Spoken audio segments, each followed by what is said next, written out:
You may have heard that where there are people, there are problems. And if you're involved in ministry, you probably know that ministry is messy and that true ministers move toward the messes. But if you begin a ministry group or a leadership team, the people that are a part of that team or that group are going to bring their problems and their prejudices and their hurts and the relationships from the past with them. If you're involved in biblical leadership, at some point in time, you probably will need to deal with resolving conflict in a group or a team. And you certainly want to be involved in building a Christ-like culture in your group or your team. No one wants to be part of a dysfunctional team. There's no joy in that for the team members, and there's no joy in that for the team leader either. So we want to spend just a few brief moments in talking about how we can use process comments to create a new norm in leadership groups. My name is Wes Phillips. I'm pastor of First Baptist Church in Horizon City, Texas, and it's my pleasure to guide this discussion as we visit together today. Process comments are a tool that can help assess whether a team member is an encouragement or a distraction to the work of the group. The idea of process comments comes to us from the field of psychology, but especially the area of group dynamics. And so it's very, very helpful in taking a ministry group and improving how they work together as a team. This is a tactic and strategy that was often used by Jesus and can be seen in Scripture from other biblical leaders as well. So a process comment contains both content and process. And of these two, content is the portion that is the what. It's the story of how we got from where we were to where we are right now. It's a narrative discussion, and it usually carries with it an expectation of what would be the normal thing to happen next.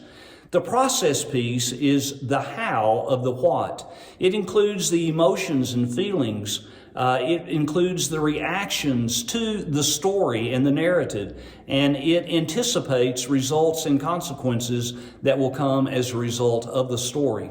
So content is the foundation for process. You can't have process without content, but process is the more important piece. We want to take just a moment to look at an example of a process comment in the life and ministry of Jesus and his disciples.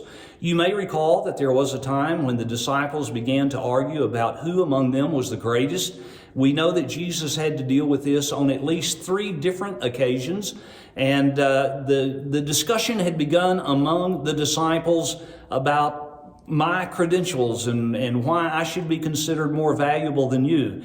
It is escalated by James and John when they come to Jesus privately and request to be able to sit at his right hand and his left hand when he comes into his glory. Matthew tells us that they even got their mom involved in the discussion, and this will continue to persist past the triumphal entry all the way to the disciples being gathered in the upper room for the Last Supper. So the sequence, if we're talking about process comments, looks like this. There are 3 steps. Number 1, identify the spiritual component of the difficulty. Number 2, confront the attitude and or behavior. And then number 3, establish a new process. So at step 1, to identify the spiritual component of the difficulty, you need to state the difficulty and give it a name. Then you need to detail the biblical violation or the boundaries that have been crossed. And it's important to understand that most ministry conflicts will have a spiritual component, and that's the piece that you should be looking for.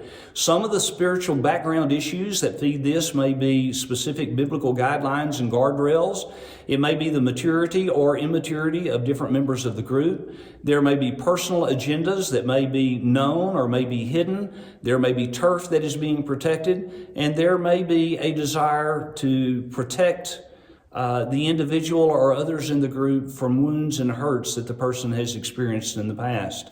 Once the spiritual component has been identified, it's important to confront the spiritual component by doing something with the attitude and the behavior of the team member.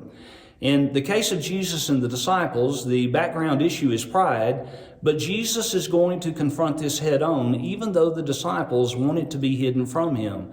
Their conversations are happening in private, away from him, and very often as a team leader, there may be people in your group that are having discussions that you may not know anything about. And so as Jesus confronts this, in the first instance, he uses a child as an object lesson. Later, when he talks with James and John, he tells them that their request is out of line and it's not his to grant anyway. And finally, in the upper room, he uses himself as the object lesson or as the example for them. Not only does he confront the attitude, but he then goes to very plain and clear descriptions of what the new process should look like.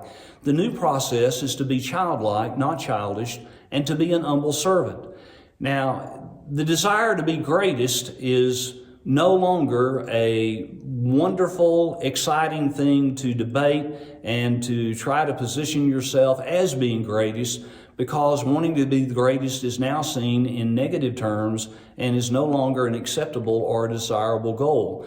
This is an important part in the third step of the process, that there not only is a new expectation for a changed and different behavior, but it also renders the former behaviors as either irrelevant or inappropriate. So the entire sequence looks like this. You identify the spiritual component of the difficulty, you confront the attitude or behavior, and you establish a new process.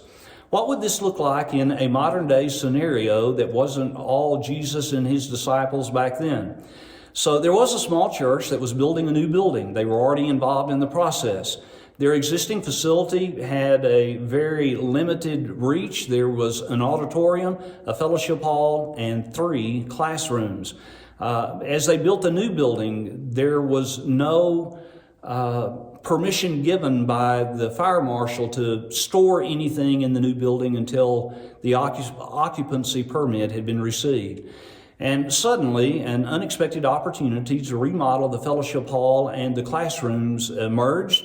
And when that happened, all of the furniture and the materials that were in the fellowship hall and classrooms had to be placed somewhere. They couldn't be put in the new building. They couldn't remain in the classroom and the fellowship hall. The only place to put them would be in the auditorium. Now, there was a pattern among the teachers and leaders that already existed in the church. Because the spaces were shared and the fellowship hall would be divided to other classrooms. Sometimes the classrooms would be split up into 2, and people had a difficult time finding their stuff. They would say things like, what happened to my markers, and where's my eraser, and who took my Kleenex box, and why is this cabinet disorganized?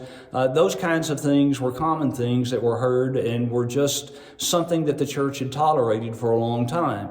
And so the first step in coming to a process comment to deal with the issue of how are we going to get past this mess when people already don't like the existing messes. And so the first step is to identify the spiritual component of the difficulty. And you ask, is there anything here in conflict with Scripture? Well, according to Paul, as the children of Israel were coming out of Egypt, there was a time when the Lord was displeased with them, and as a part of that discussion, he gives us this information in 1 Corinthians 10. Nor let us try the Lord as some of them did and were destroyed by the serpents, nor grumble as some of them did and were destroyed by the destroyer. Now, these things happened to them as an example, and they were written for our instruction, upon whom the ends of the ages have come. And so now we know that murmuring and grumbling is contrary to the scriptural guidelines, and that attitude and that behavior needs to be confronted. So the pastor announced from the pulpit that things would be a mess for a few weeks, and stated that there would be drywall dust in the back of the auditorium, they would be packed with debris, and you won't be able to find your markers and your pipe cleaners. And then gave a indication of what the new process should be. The congregation was told that when this happened, it was important to celebrate and not complain, because this was evidence of the hand of God blessing the church. So the new process becomes celebration. Complaining is now seen as unspiritual, unpopular, and unacceptable. The project was completed in about 1 month, and the church had a celebration Sunday of thanksgiving and praise. The sequence, determine the spiritual component. Number 2, confront the attitude or behavior. Number 3, establish a new process. I hope this has been helpful and will be an encouragement to you as you continue in your ministry endeavors. Thank you.